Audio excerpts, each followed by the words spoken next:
गुरुदेव, मैं अति उत्सुक हूँ मारुति की पत्रिका का फलादेश जानने के लिए। हाँ पितामह, शीघ्र बताइए। अब हमसे और प्रतीक्षा नहीं हो रही।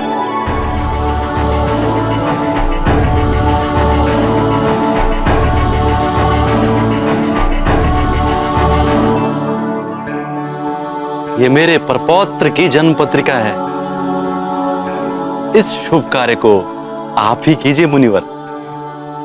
बड़े आश्चर्य की बात है देवगुरु, आप कब से परिवार की मोह माया में बंधने लगे?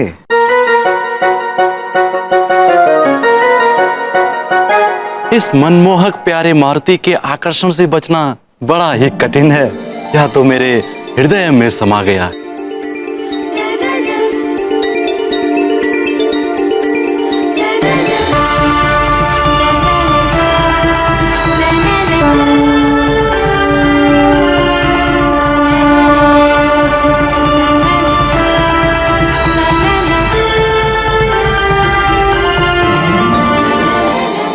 मतंग मुनि ने सभी अतिथियों के समक्ष मारुति की कुंडली का फलादेश पढ़कर सुनाया, जिसे सुनकर सभी हर्षित हो उठे।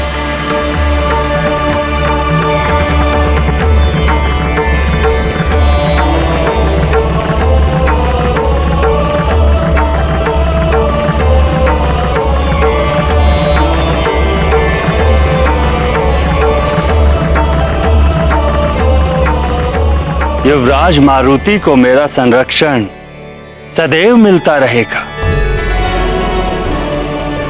जब भी मारुति को मेरी आवश्यकता होगी, मैं सदैव उसके साथ रहूंगा। आपका शत शत धन्यवाद वायुदेव।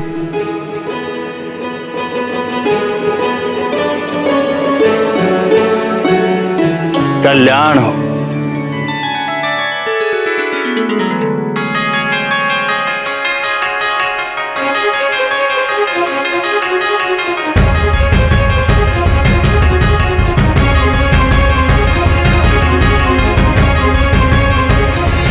कल्याण हो पुत्र।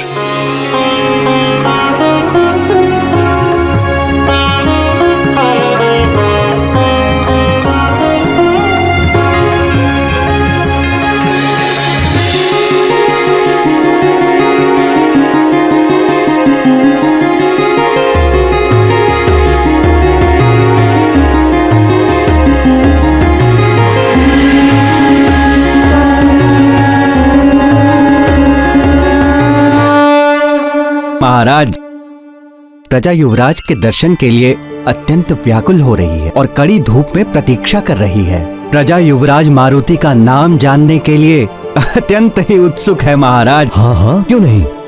प्रजा का भी उतना अधिकार है जितना हमारा है। चलिए युवराज के प्रजा को दर्शन कराएं। आइए महाराज। केसरी ने अपने साथ देवगुरु बृहस्पति और मतंग मुनि से भी आग्रह किया कि वो भी मारुति के प्रजा दर्शन के उपलक्ष्य में साथ जाएं।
भैया अचानक इस तरह मारुति के नामकरण संस्कार के बीच से क्यों चले आए? भैया,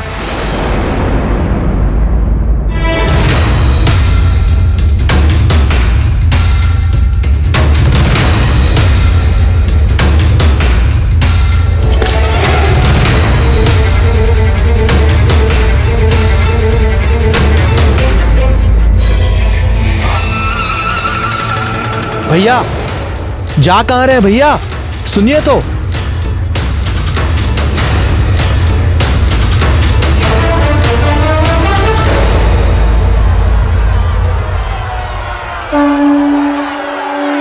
महाराज केसरी की जय, महाराज केसरी की जय, महाराज केसरी की जय, महाराज केसरी की जय, महाराज केसरी की जय, महाराज केसरी की जय।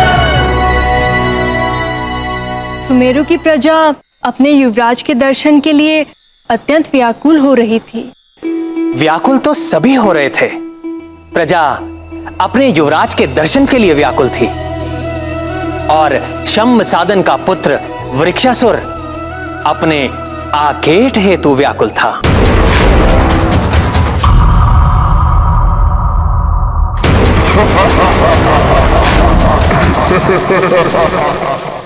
व्याकुल वृक्षासुर?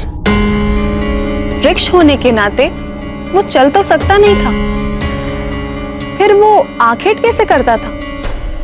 वृक्षासुर के आखेट करने का ढंग बड़ा ही निराला था। वो किसी भी प्राणी को उसकी छाया के सहारे दबोचता, तड़पाता और अंत में उसे जीवित ही निगल लेता।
की क्रोधाग्नि में तो लगता है कि सब कुछ जलकर स्वाहा हो जाएगा। मुझे उनसे बात करनी चाहिए। मरकट, मरकट।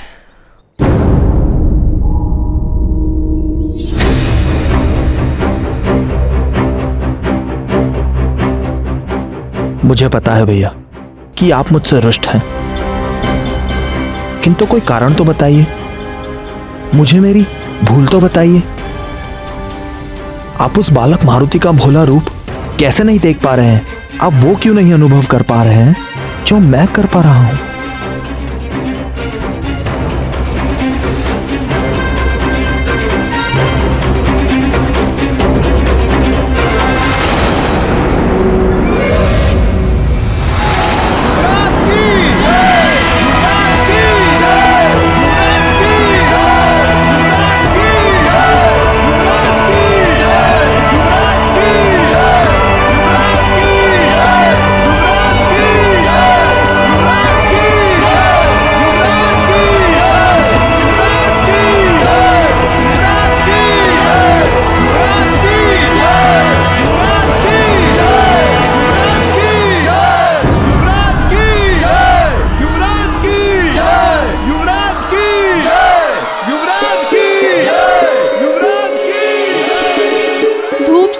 आंखों में आ रही है, नहीं दिखाई दे रहे युवराज।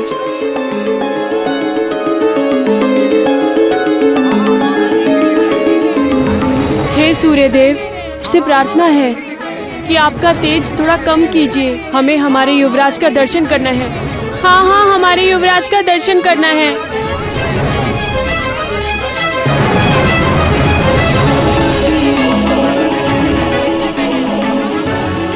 महाराज, सूर्य की चमक से प्रजाजन युवराज को ठीक से देख नहीं पा रही है।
सुंदर हैं युवराज। युवराज का दर्शन होते ही कितनी ठंडी हवाएं बहने लगी। युवराज के दर्शन से मन आनंदित हो गया और धूप भी छाया हो गई। ये कैसा चमत्कार है। युवराज का नामकरण संस्कार संपन्न हो चुका है। युवराज का शुभ नाम है मारुति।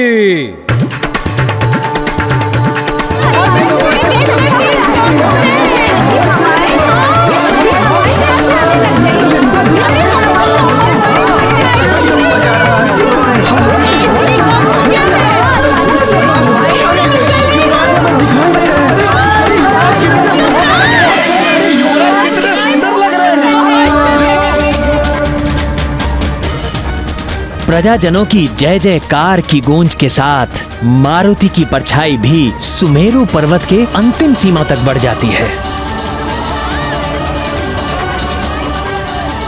मारुति की परछाई शंभ साधन वन की ओर लगातार बढ़ती ही जा रही थी।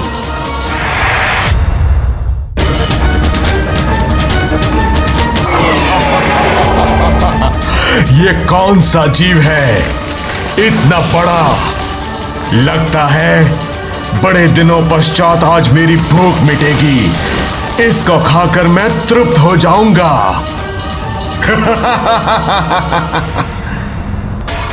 धीराज मारुति की जय! धीराज मारुति की जय! धीराज मारुति की जय! धीराज मारुति की जय! धीराज मारुति की जय! धीराज मारुति की जय!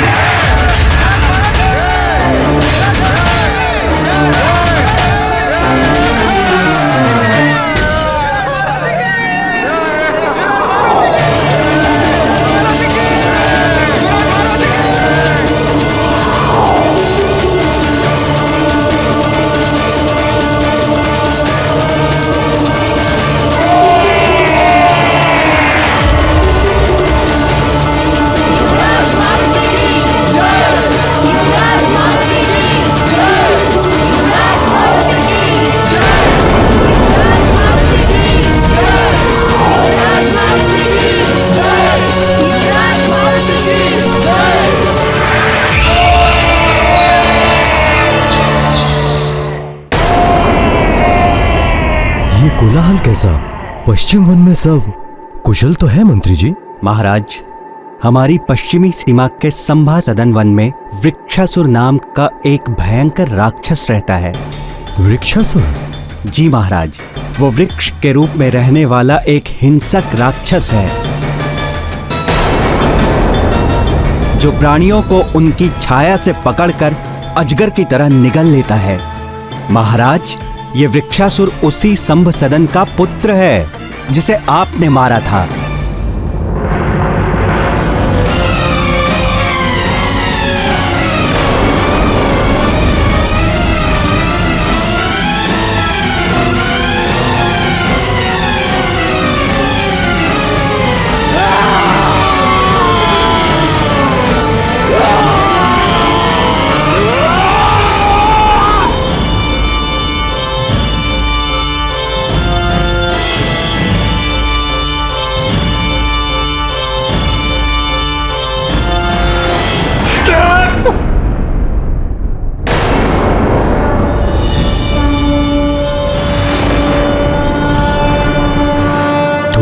संभ सदन का पुत्र वृक्षासुर है? जी महाराज। किंतु आज के पूर्व हमने ऐसा कोलाहल कभी नहीं सुना और ना ही आपने इसके विषय में कोई चर्चा की। किंतु महाराज, आज से पहले उसने कोई ऐसा साहस भी तो नहीं किया। प्रतीत होता है कि उसने किसी बड़े जंतु को जकड़ लिया है।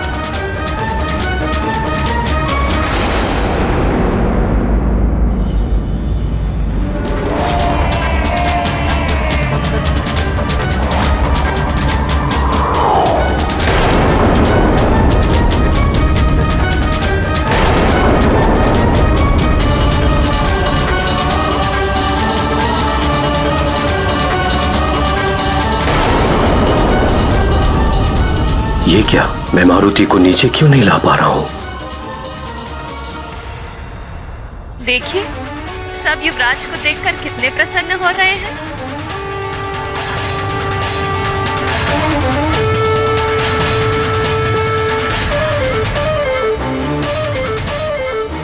मंत्री जी, युवराज नीचे क्यों नहीं आ रहे हैं?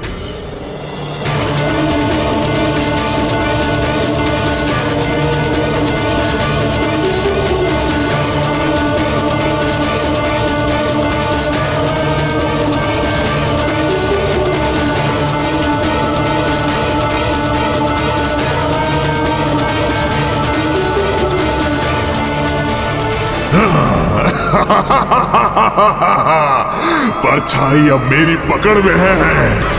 अब तेरे छूटने के सारे प्रयास विफल हो जाएंगे।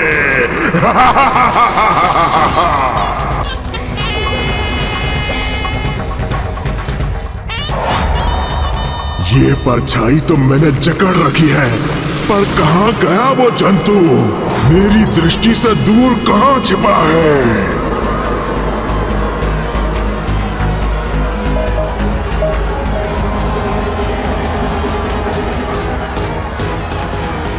देखिए, सब युवराज को देखकर कितने प्रसन्न हो रहे हैं। युवराज की जय! युवराज की जय! युवराज की जय! युवराज की जय!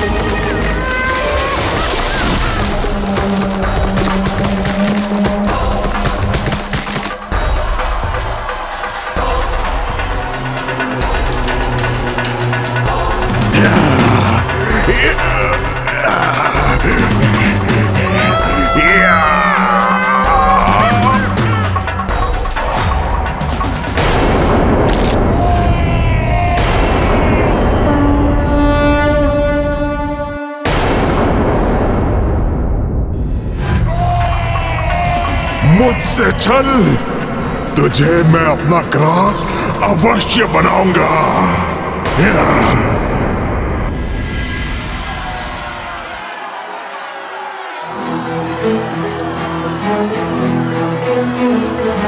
युवराज की जय! युवराज की जय! युवराज की जय! युवराज की जय!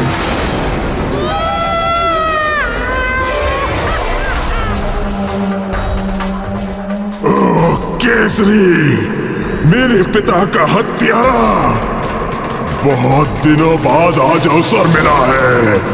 गिन गिन कर ऋण उतारूंगा मैं अपने पिता की हत्या का।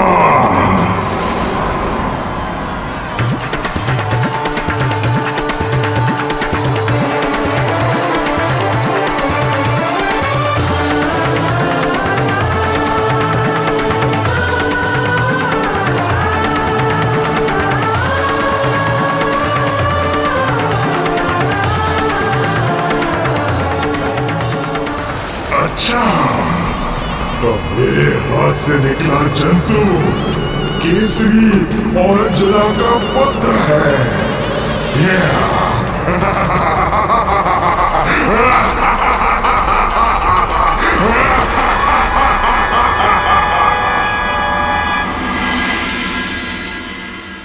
नियति अटल है।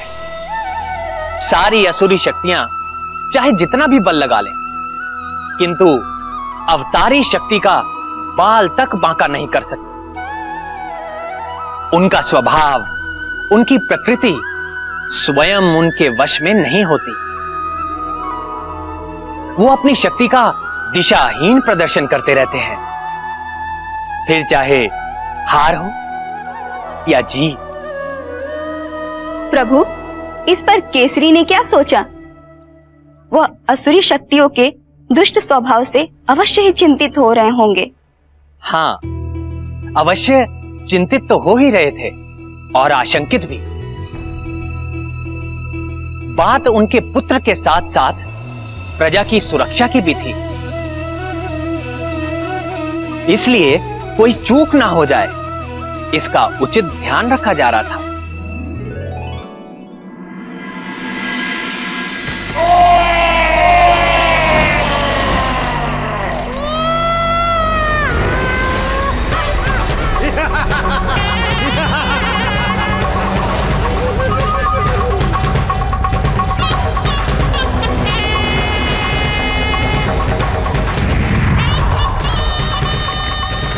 हिंसक वन्य जीवों की चित्कार से शंभ साधन वन और भी अधिक भयानक लगने लगा है। चित्कार से ऐसा प्रतीत हो रहा है जैसे कोई संग्राम के लिए ललकार रहा हो।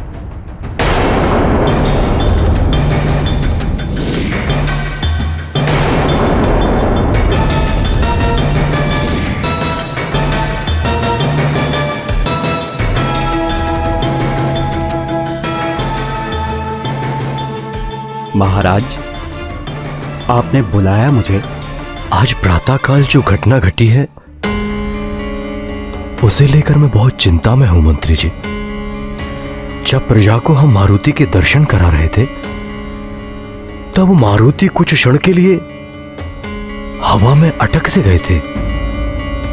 अपना बल प्रयोग करने के बाद भी मैं स्वयं अपने पुत्र को नीचे नहीं उतार पा रहा था। क्या ये उसी आसुरी शक्ति का प्रभाव तो नहीं? निश्चित ही इस घटना के पीछे वृक्षासुर की आसुरी शक्तियों का प्रभाव होगा महाराज। छल और बल का बड़ा ही महारथी है वो दुष्ट।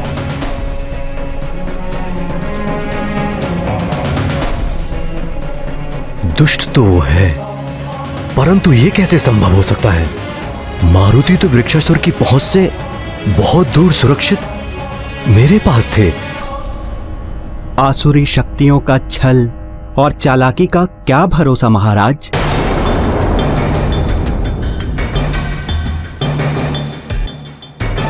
पर संबसदन कुल के साथ समझौते के कारण हमारे राज्य का एक पक्षी भी उस वन की सीमा को पार करके नहीं गया। इसलिए उनका हमारा क्षेत्र में आने या मारुति को किसी भी प्रकार की हानि पहुंचाने का कोई कारण ही नहीं होता। इन आसुरी शक्तियों का छलवरे कार्य का मेरे साथ क्या संबंध हो सकता है? आपका कथन उचित है महाराज। शंभ सदन के वन में से किसी ने भी आज तक उस समझौते का उल्लंघन नहीं किया है। पर उन पर विश्वास करें भी तो कैसे?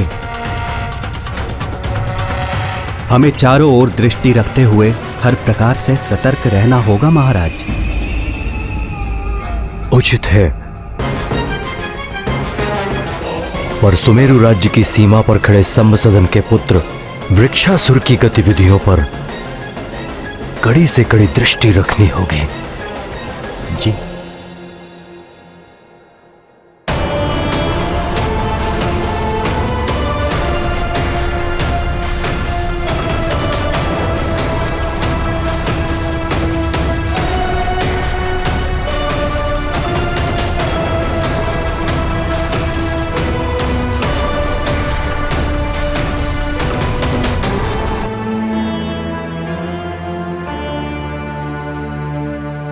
सुमेरु राज की सीमाओं पर वृक्षासुर की गतिविधियां? किंतु महाराज, हमारी कुलदेवी का मंदिर तो सुमेरु और सभासदन वन की सीमा पर ही स्थित है ना? परंपरा अनुसार कल ही हमें अपनी कुलदेवी के दर्शन को जाना आवश्यक है। किसी तरह से ये कार्य पूरा हो जाए, बस भोलेनाथ से यही कामना है। चिंता का कोई विषय नहीं है। वृक्षासुर ने आज तक सुमेरु राज्य की सीमा में किसी भी प्रकार की सीमा लांघने का प्रयास नहीं किया है। और वैसे भी मैंने मंत्री जी को कड़ी से कड़ी सुरक्षा करने का आदेश दे दिया है। और मंत्री जी की व्यवस्था पर मुझे पूरा विश्वास है।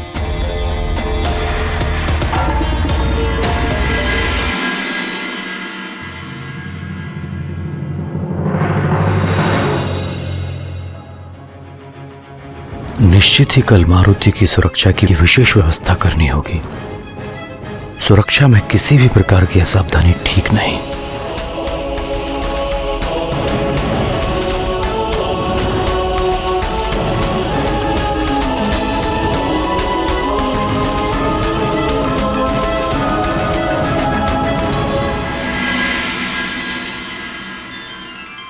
पुत्र, पुरोहित जी पधारे हैं।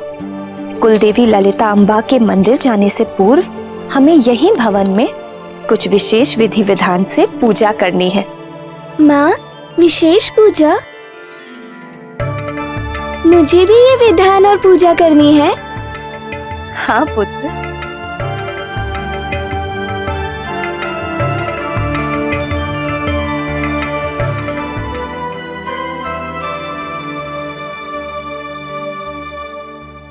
ओम नमः शिवाय।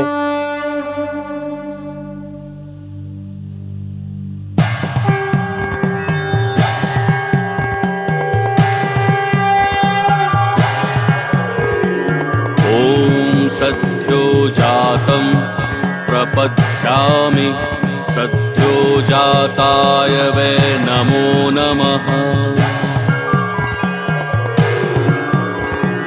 भवे भवे नाति भवे भवस्व मां भवोद्भवाय नमः। माँ, ये पुरोहित जी क्या कर रहे हैं? घोर घोर तरेभ्यः सर्वेभ्यः। महादेव पृथ्वी, अग्नि, जल, आकाश और वायु के सार तत्व को धारण करते हैं।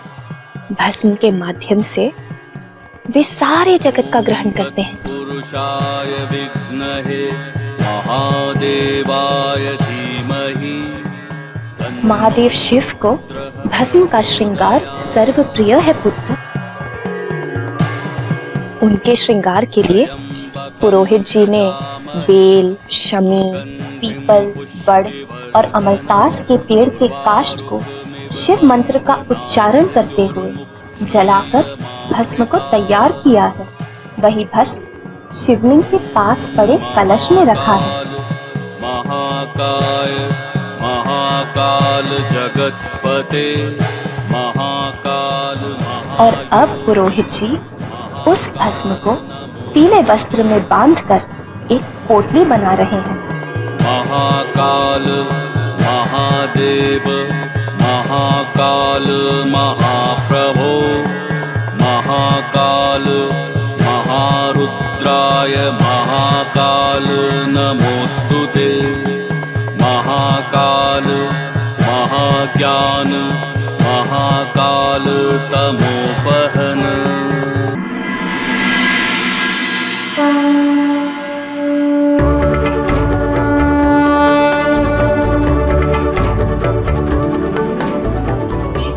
अब आपके पिताश्री शिव मंत्र पढ़ते हुए इस पोटली से भस्म का छिड़काव शिवलिंग पर करें।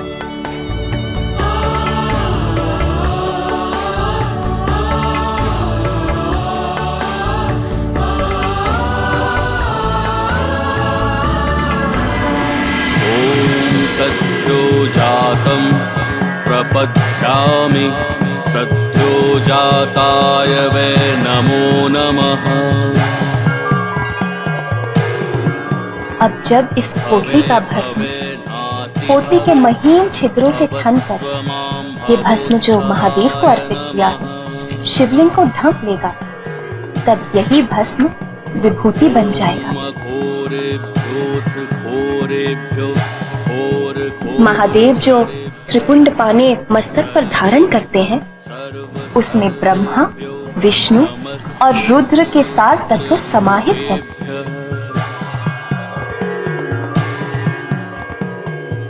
इस विभूति को अपने मस्तक पर धारण करने से शरीर, मन और विचारों की शुद्धि हो जाती है और इसे धारण करने वाला समाज में सदा सम्मानित और आदरणीय होता है। त्र्यंबकं यजामहे सुगंधिं पुष्टिवर्धनम् उर्वारुकमिव बन्धनान् मृत्योर्मुक्षीयमामृतात्। महाकाल महाकाय महाकाल जगतपते महाकाल महायोगिन महाकाल नमोस्तुते।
पुत्र मारुति, ये क्या किया?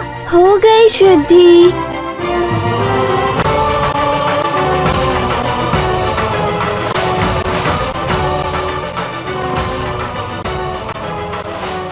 माँ, अब मैं इस बची हुई भस्म का क्या करूं?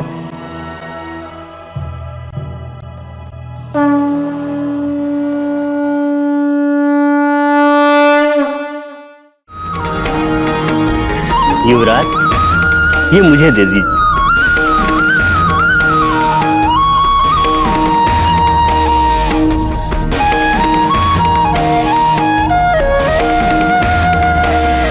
कितना महान बालक है ये। इस बालक के स्पर्श से भस्म भी विभूति बन गई।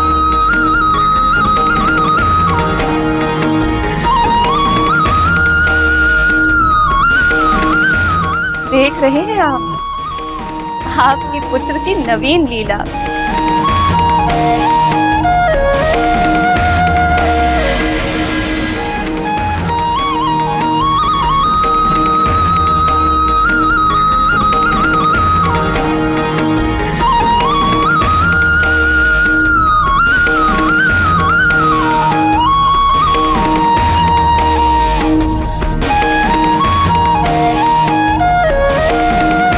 हे गौरी शंकर, 10 ही दिन में मेरा पुत्र 5 वर्ष के बालकों जैसा दिखने लगा है।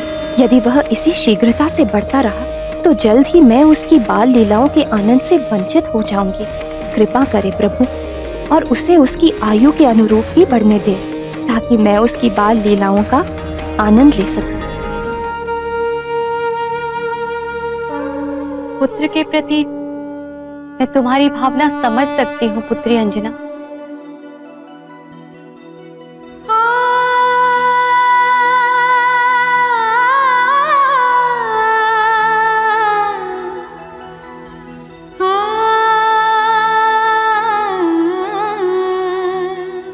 हे भोलेनाथ, अंजना पुकार रही है। हमें उसे उसकी आशा से परे नहीं करना चाहिए।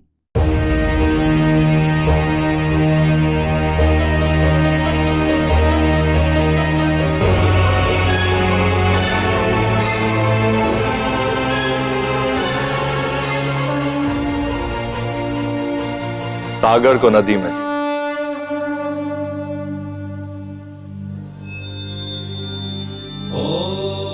और आकाश को तिनके की नोक पर आज तक क्या कोई रख सकता है प्रिय? ओम नमः शिवाय, ओम नमः शिवाय। किंतु अंजना की चिंता भी तो समझिए प्रभु। मारुति और श्री राम के मिलन में अभी समय है, और यदि इसी गति से मारुति के आकार में वृद्धि होती रही तो श्री राम से मिलने तक उनके जीवन का उद्देश्य क्या होगा?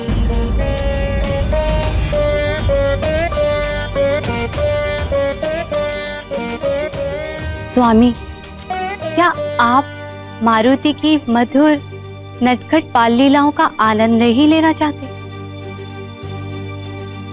प्रिय, मैं स्वयं मारुति की बाल लीलाओं से नित्य आनंदित होता रहता हूँ। हे नाथ, आपसे विनती है, अब तो अंजना की प्रार्थना स्वीकार कीजिए प्रभु।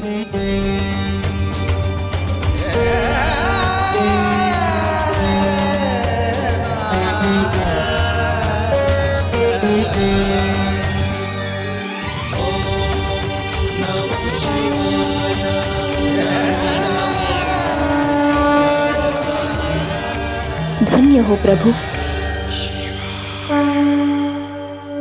महादेव भोलेनाथ के आशीर्वाद से प्रार्थना स्वीकार होने के बाद जितनी प्रसन्नता अंजना को मिली थी, उतना ही सुख मेरी बहन पार्वती और अन्य सभी देवी देवताओं को भी मिला था।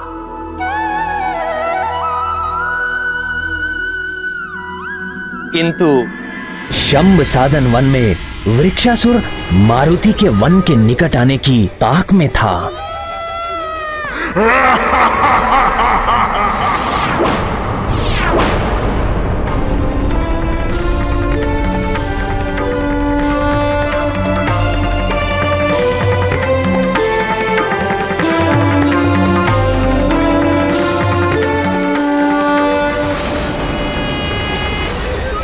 जैसे ही तेरे पांव मेरी छाया पर पड़ेंगे तो समझ लेना तुझे मैंने अपने वश में कर लिया है, और तब तुझे मेरा ग्रास बनने से कोई नहीं बचा पाएगा।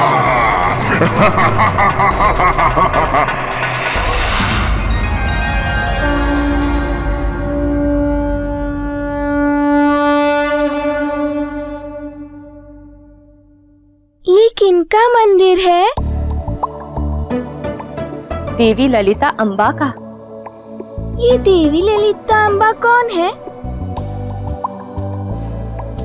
हमारी कुल देवी है। तन मन से अग्रजित होकर कुल देवी ललिता अम्बा के दर्शन करना हमारी कुल देवी का आशीष हमारे कुल के उज्जवल भविष्य के लिए अति आवश्यक है। वो तो सबकी पूज्य माँ है। आपकी भी? हाँ, मेरी भी, सबकी माँ। आपकी और नानी की भी? हाँ हाँ, नानी की भी माँ। अब ऊपर चलकर देवी ललिता अम्बा का ध्यान करना।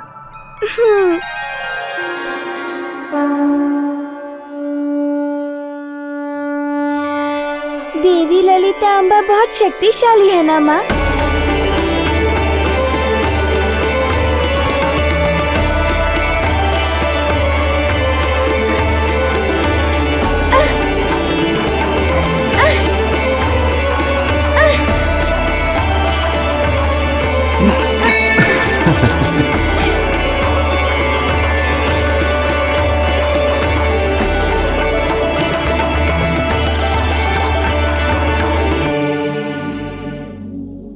मंत्री जी, आपकी सतर्कता अनिवार्य है।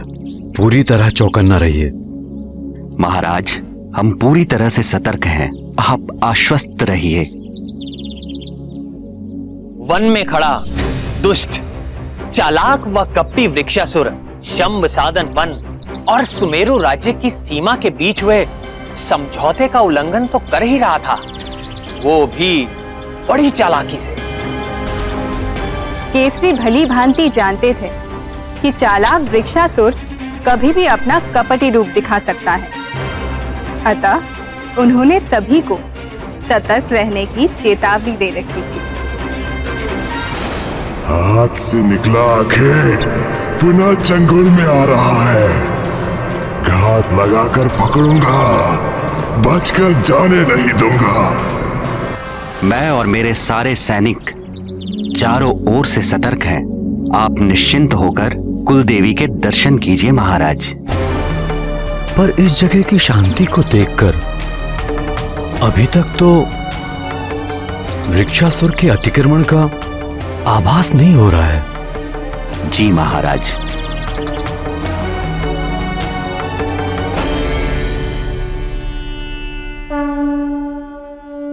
पुत्र, देवी को प्रणाम करो।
का अवसर जाने नहीं दूंगा। आज अपने पिता की मृत्यु का बदला अवश्य लूंगा।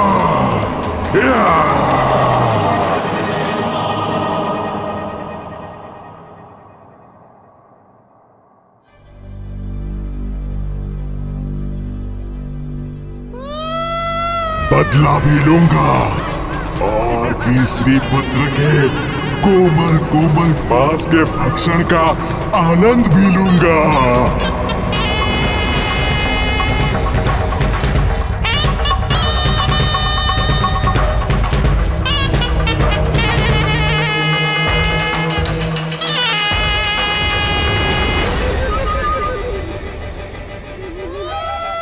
मारुति अंततः सुमेरु और शंभ साधन वन के सीमा के घेरे के निकट पहुंच जाता है।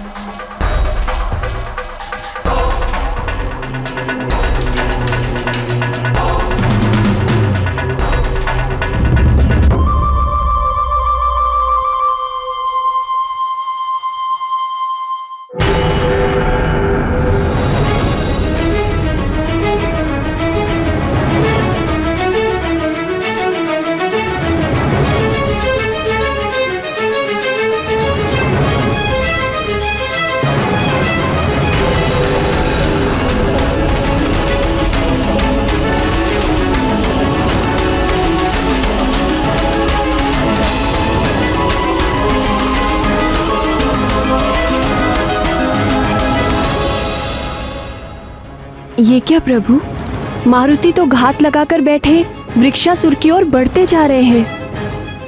अब आगे क्या होगा समझ नहीं पा रही हूँ। ये भ्रम है।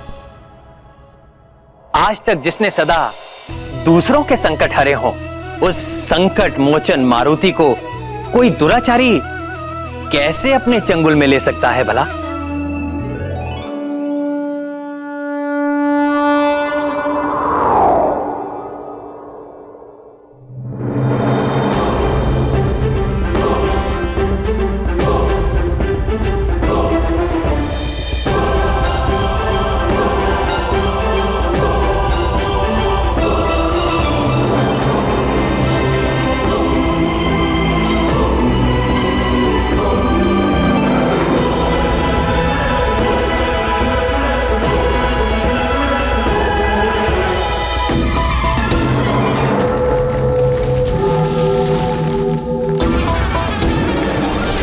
भगवान श्री विष्णु के छठे अवतार भगवान परशुराम की कथा सुनाऊंगा। परशुराम की कथा सुनाऊंगा। भगवान परशुराम की कथा सुनाऊंगा। परशुराम परशुराम परशुराम।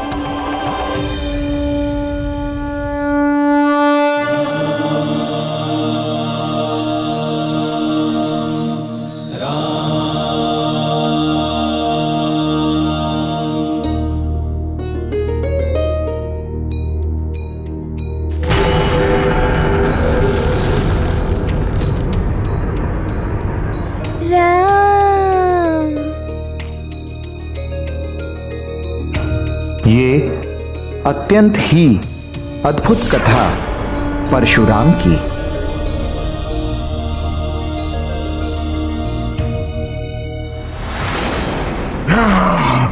ऐसे कैसे संभव हुआ?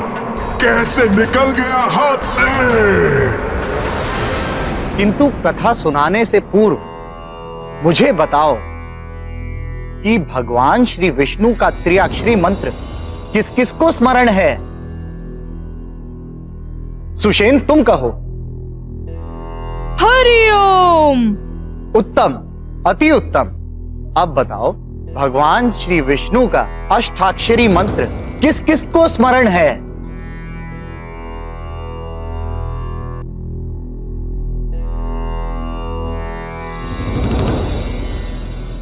नल तुम कहो। ओम नमो नारायणा। उत्तम, अति उत्तम। सिन्दूरारुण विग्रहं त्रिनयनं माणिक्यमौलिस्फुरत्तारानायक शेखरं स्मितमुखीमापि न वक्षोरुहां पाणिग्राहिणीं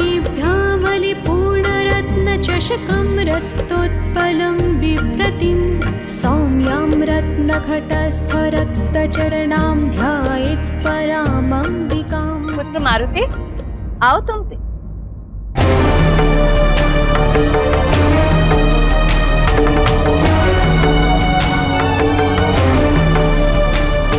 महाराज,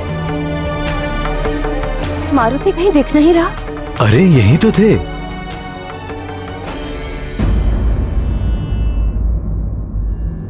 अब बताओ, भगवान श्री विष्णु का द्वादशाक्षरी मंत्र किसे स्मरण है?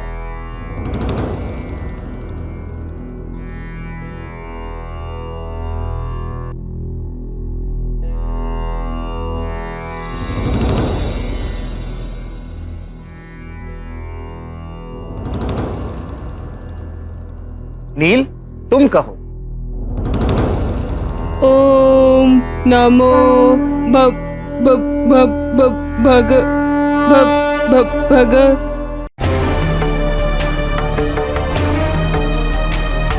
मारुति, मारुति, मारुति, मारुति, मारुति।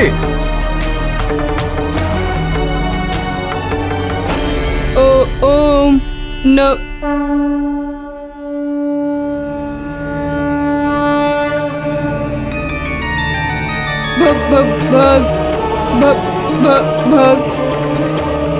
ओम नमो भगवते वासुदेवाय।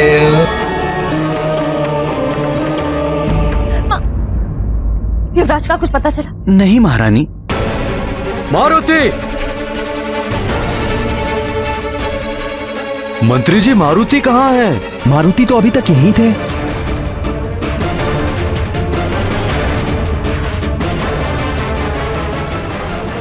ओम नमो वासुदेवाय नमः।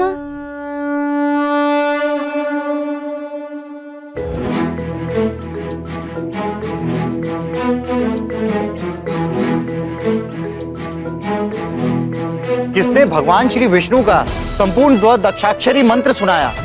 मेरे सम्मुख आओ।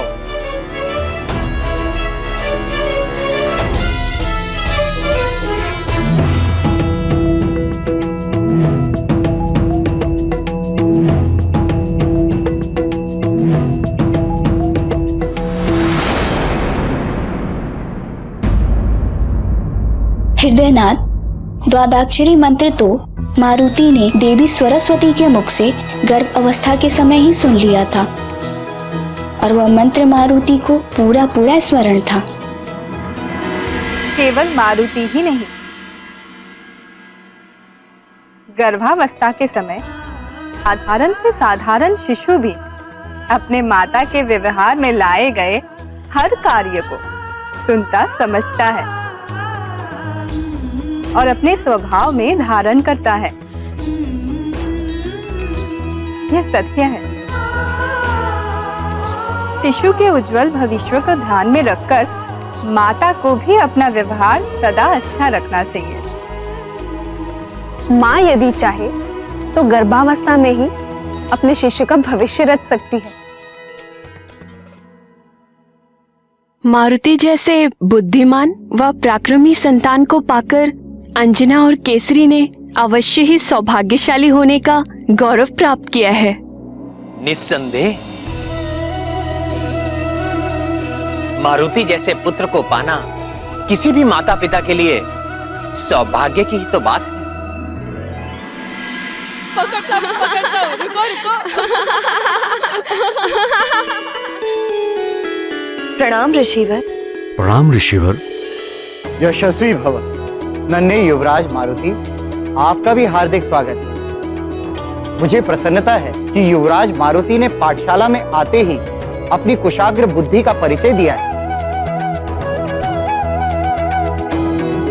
बिना शिक्षा प्रारंभ किए ही इन्हें जो मंत्र ज्ञात है वो हमारी कक्षा के किसी भी विद्यार्थी को स्मरण नहीं था। ये अवश्य ही युवराज के उज्जवल भविष्य के लक्षण हैं। मेरा शुभाशीष सदैव युवराज के साथ है। तुम्हारा कल्याण हो।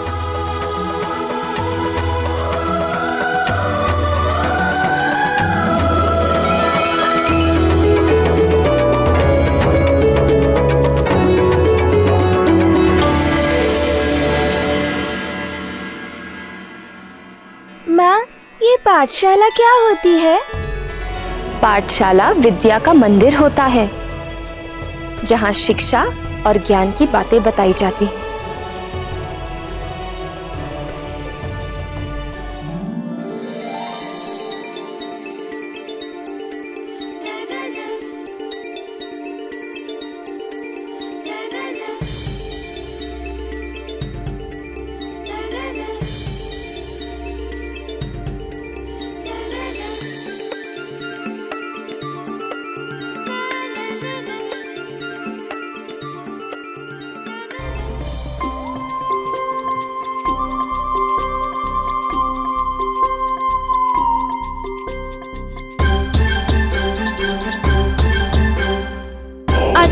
आचार्य जी, मुझे वो उद्दंड नील अपनी पूंछ से मार रहा है। नील, तुम्हें ऐसा नहीं करना चाहिए। उनकी पूंछ तो देखो। महाराज, राज्य की सीमा पर स्थिति तो अभी शांत है, पर सामान्य नहीं। कुछ ना कुछ तो है जो संदेह उत्पन्न कर रहा है। यहां तो सब ठीक है ना? मुझे तो संदेह है महाराज।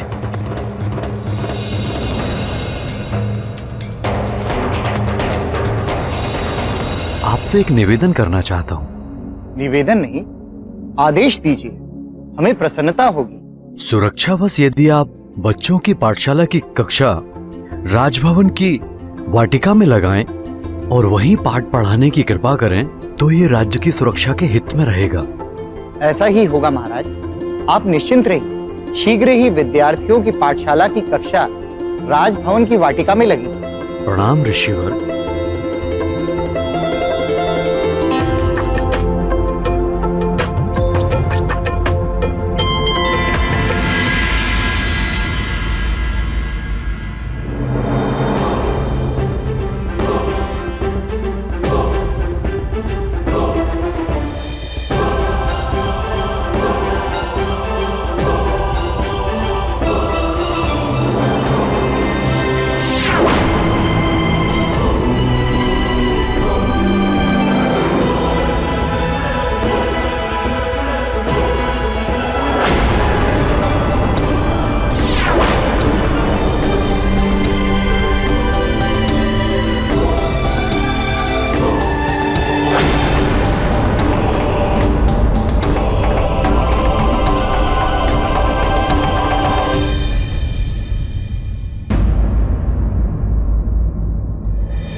मैं वानर पुत्र कर्मादन हूँ। मेरे पास भी पूंछ है और निसंदेह तुम्हारी पूंछ से लंबी है। वह भाई क्या बात है, तुम्हारी पूंछ तो तुम्हारा इशारा कहाँ मानती है। वह वानर ही क्या जिसकी पूंछ उसके वश में ना रहे।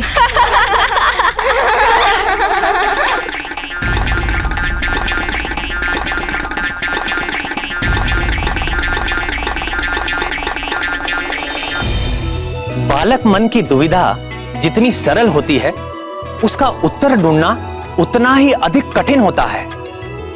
मारुति के साथ भी अब कुछ ऐसा ही होने वाला था। उनका मन अब व्याकुल था।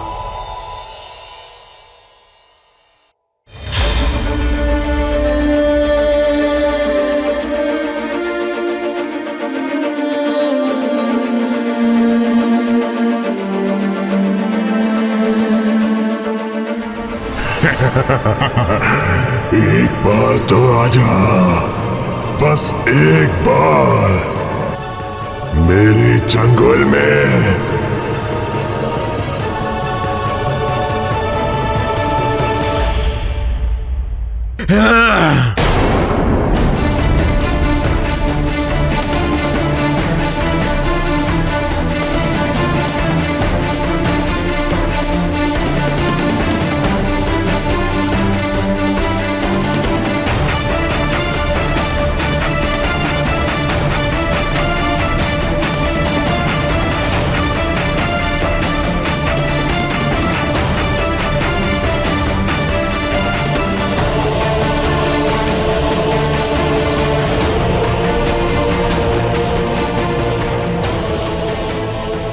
हमारी संतानें ही हमारा भविष्य हैं। मंत्री जी, पाठशाला के बालकों के लिए शीघ्र ही भवन के प्रांगण में एक सुरक्षित व्यवस्था कीजिए। जी महाराज। विपरीत परिस्थिति में हमें सतर्क रहना होगा और सुरक्षित भी। मैं शीघ्र ही अपनी देखरेख में सारी व्यवस्था करवाता हूं। आप निश्चिंत रहिए महाराज।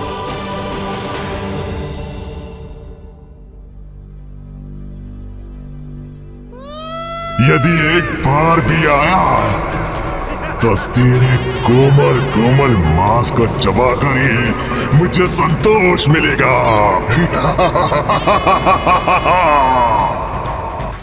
प्राण वल्लभ, कौन थे वे साधारण वानर बालक जिन्हें केसरी वृक्षासुर की पहुंच से दूर रखने का प्रयास कर रहे थे? हाँ प्रिय, वो सभी वानर बालक साधारण नहीं थे। वो तो भिन्न भिन्न देवताओं के अंश थे, जो मेरी ही आज्ञा से उन्हीं देवताओं के द्वारा पृथ्वी लोक पर भेजे गए थे। देवताओं के अंश? आपकी आज्ञा से? ऐसी क्या आवश्यकता आ पड़ी थी प्रभु? हाँ प्रिय, आवश्यकता तो आ ही पड़ी थी। बात उस समय की है जब अत्याचारी रावण के आतंक से दुखी और त्रस्त होकर ब्रह्मदेव के साथ सभी देवता, यक्ष, गंधर्व और भूदेवी वैकुंठ लोक में मेरे नारायण स्वरूप से मिलने आए थे। तब मैंने ही उन देवताओं को अपने रामावतार के समय अपने अपने अंश को पृथ्वी लोक पर भेजने की आज्ञा दी थी। हे प्रभु, क्या उस आतताई से हमें कभी मुक्ति नहीं मिल पाएगी? आप निराश न हो ब्राह्मण। मेरी प्रतिज्ञा है कि जब जब गौ माता, विप्रजन, संत समुदाय और देवताओं पर विपत्ति आएगी, जब जब अविश्वास, अनाचार और अधर्म की वृद्धि होगी और धर्म की हानि होगी, जब भक्त मेरा उपहास करेंगे, मेरी भक्ति को अंधविश्वास समझेंगे, तब मैं सज्जनों की रक्षा के लिए और दुर्जनों के विनाश के लिए यज्ञ की वैदिक मर्यादा और धर्म की स्थापना के लिए मैं अवतार लूंगा। अहंकार सदैव पतन का कारण होता है। रावण के भी विनाश का कारण उसका अहंकार बनेगा, क्योंकि शीघ्र ही मैं मनुष्य रूप में अवतार लेकर दुराचारी रावण का वध कर दूंगा। हे पुरुषोत्तम, हमें क्या करना होगा? आदेश दीजिए प्रभु। आप सब भी पृथ्वी पर अपने अपने अंशों से वानर कुल और ऋक्ष कुल में अवतार लीजिए। समय आने पर रावण के विरुद्ध धर्म युद्ध में मैं आपकी सहायता लूंगा। मेरा ये अवतार मर्यादा पुरुषोत्तम के नाम से प्रसिद्ध होगा। अच्छा नाथ, उन देवताओं ने किस किस रूप में अपने अंश को पृथ्वी पर भेजा? प्रिय, राम कार्य में सहायता के लिए ब्रह्मदेव के पुत्र, प्रिय जामवंती के पिता और मेरे ससुर ऋक्षराज जामवान तो पहले से ही पृथ्वी पर उपस्थित थे, और महादेव शिव ने भी अपने अंश को अंजनी पुत्र मारुति के रूप में इस धरती पर भेजकर हम सबको धन्य कर दिया था। हम सबको यह जानना आवश्यक है, और इनके अलावा पृथ्वी लोक पर देवताओं के दिव्य और सुंदर अंश के रूप में अग्निदेव से नील, विश्वकर्मा से नल, धन कुबेर से गंधमादन, चंद्रदेव से दधिमुख, वरुण से सुषेण, और सुषेण को धनवंतरी जी का भी विशेष आशीर्वाद प्राप्त था, और ऋक्षराज को वरदान में मिले 2 पुत्रों में से सुग्रीव सूर्यदेव का अंश था और वाली इंद्रदेव का।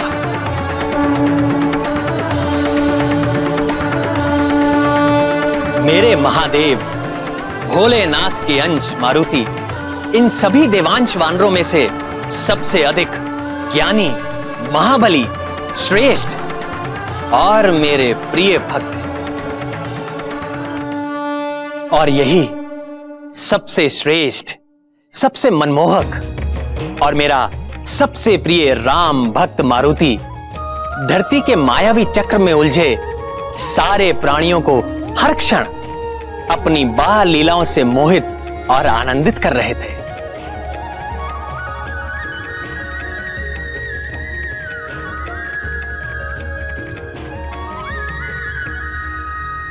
और वृक्षासुर मारुति को जकड़ने हेतु व्यग्र हो रहा था।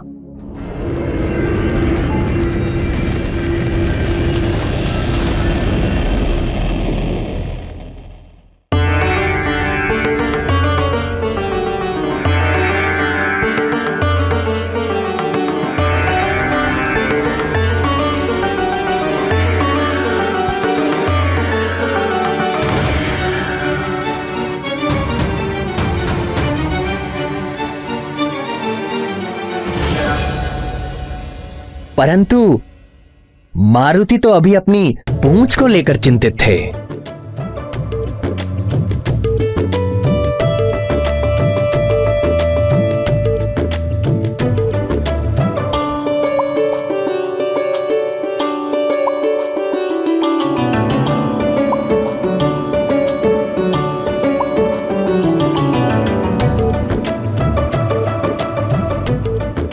उनकी पूंछ तो देखो, उनकी पूंछ तो बड़े काम की है।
बालक हूँ ना, इसलिए मेरी पूंछ नहीं दिखती। हो सकता है जब मैं पिताजी की तरह बड़ा और बलवान बनूंगा तब मेरी पूंछ भी बड़ी हो जाएगी।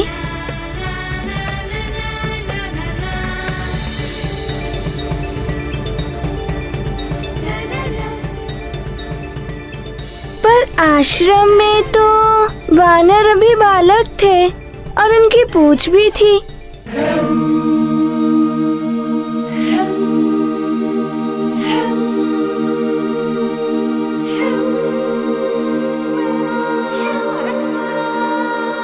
किंतु मेरी क्यों नहीं दिखाई देती?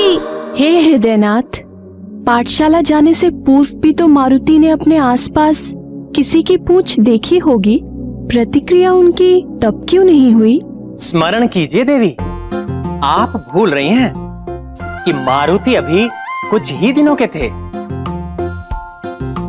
किंतु दिखते थे 5 वर्ष के, और इससे पहले वो किसी बालक से मिले भी नहीं थे।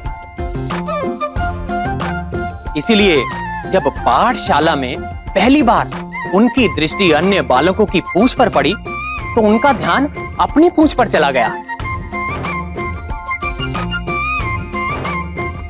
किंतु अन्य बालकों की पूंछ दिखाई देने से यदि उनकी समस्या का समाधान हो जाता तो बात ही क्या थी। उनका चंचल बाल मन स्वयं ही प्रश्न करता और स्वयं ही उत्तर देता। इसी प्रकार प्रश्न और उत्तर के चक्र में उलझकर वो पुनः प्रश्न करने लगे। समझ गया, अवश्य पाठशाला जाने पर ही पूंछ मिलेगी। मैं भी पाठशाला जाऊंगा, मुझे भी पूंछ मिलेगी। किंतु मैं तो पाठशाला जाता ही नहीं, इसीलिए मेरी पूंछ नहीं दिखती।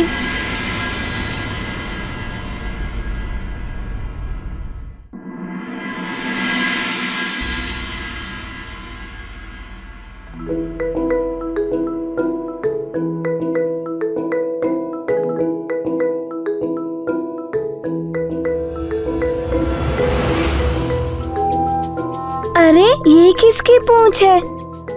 पर ये छाया तो मेरी है।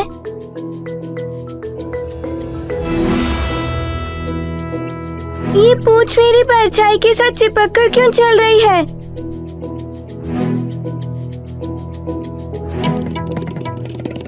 क्या कोई मेरे साथ चालाकी कर रहा है? हाँ?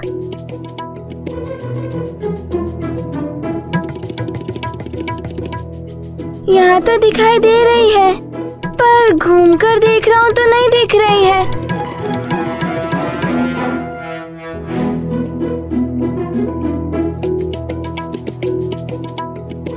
कैसे हो सकता है ये? ये कोई चमत्कार तो नहीं है। वहाँ दिखाई देती है और यहाँ नहीं दिखाई देती। सीधा रहता हूँ तो दिखती है, घूमकर देखता हूँ तो नहीं दिखती। समझ गया, पूंछ अभी छोटी है ना, इसलिए मेरी बात नहीं समझ पा रही।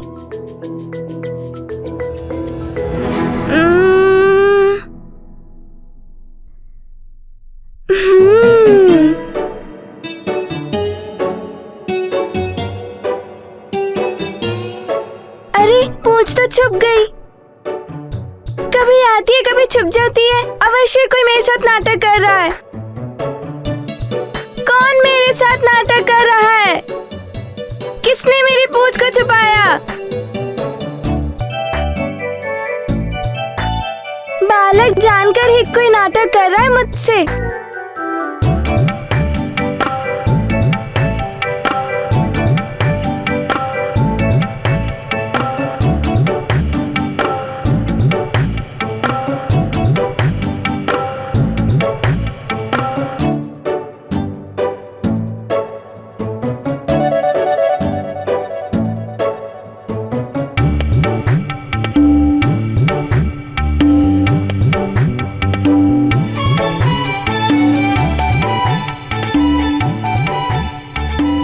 दर्पण में तो आगे पीछे दोनों ही दिख रहे हैं। अभी पूंछ का सच सामने आ जाएगा, फिर मुझे कौन छल पाएगा? वो अभी मैं देखता हूँ।